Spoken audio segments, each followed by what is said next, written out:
Bonjour chers amis, c'est Cyril de Lille. Aujourd'hui, une vidéo courte, puisque je vais vous poser une question à vous, musulmans. En ce moment, j'enregistre toute une série de vidéos donc sur l'islam, et je m'adresse aux musulmans. Et donc, j'ai une question, une vraie question, qui est évidemment complexe, et que je vais vous poser.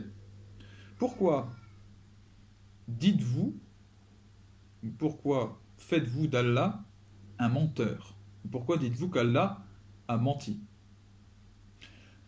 Je considère, en lien avec tous les chrétiens, avec l'Église, que Dieu ne peut mentir. Il n'est pas menteur. Le père du mensonge, c'est le diable. Bon. Et probablement que la plupart des musulmans vont dire, bah oui, évidemment. Seulement, l'islam nous dit que Jésus n'a pas donné sa vie sur la croix, mais a été remplacé par un sosie. Ainsi donc, j'ai bien réfléchi à cette question, hein. Dieu, le Père Tout-Puissant, aurait retiré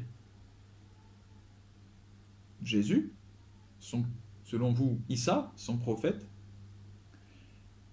l'aurait subtilisé, et comme un prestidigitateur, comme un magicien, avec un tour de passe-passe, il aurait mis à sa place un sosie, sans que personne ne s'en aperçoive.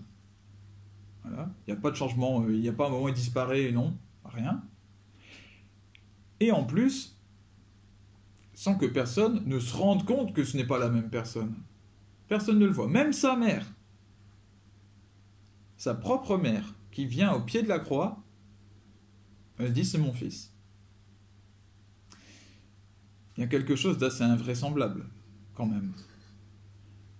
Et alors, Dieu aurait attendu 6 siècles l'avènement de l'islam, de Mahomet, pour dire eh ben en fait, c'était pas vrai. Eh ben en fait, c'était pas Jésus sur la croix. C'était pas Issa. C'était quelqu'un d'autre. Je sais pas. Un gars lambda. C'était Farid sur la croix. Quelqu'un qu'on ne connaît pas. Mais vous imaginez, vous vous rendez compte un petit peu du scénario? Alors, ma question, c'est celle-ci. Dites-vous que Dieu a menti à l'homme? Si oui, ou si en tout cas il a caché la vérité pendant 6 siècles, pourquoi est-ce qu'il a fait cela? Quel intérêt? Quel intérêt d'avoir trompé les gens et de ne l'avoir pas dit pendant autant de temps? Voilà. Que Dieu vous bénisse, bénisse tous vos proches. Les échanges doivent se faire ici sur ma chaîne, dans le respect les uns des autres, le calme, la franchise. Je veux de l'honnêteté. Voilà, donc les gens malhonnêtes, les dissimulateurs, les gens retors qui font hein, comme des anguilles qui disent une chose et après qui reviennent comme ça et qui ne sont jamais francs, qui ne reconnaissent jamais leurs erreurs, qui sont tout le temps aussi dans l'attaque, dans l'invective, même quand ils ont tort, réussissent à attaquer ailleurs. Je n'en veux pas. Je veux que l'on soit honnête, que l'on soit franc. Et si vraiment c'est trop difficile, qu'il y a des vérités que l'on ne supporte pas et qu'on sent une colère ou qu'on a envie d'exploser ou je ne sais quoi, ou de m'en mettre plein la figure, ou d'en mettre plein la figure aux chrétiens et à l'église, abstenez-vous. D'accord? Vous lâchez votre clavier et vous ne répondez rien. Vous avez le droit.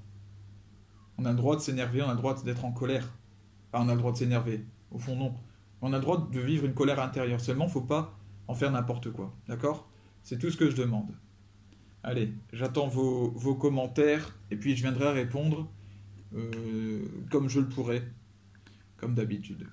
Avec grand plaisir. Salut à vous.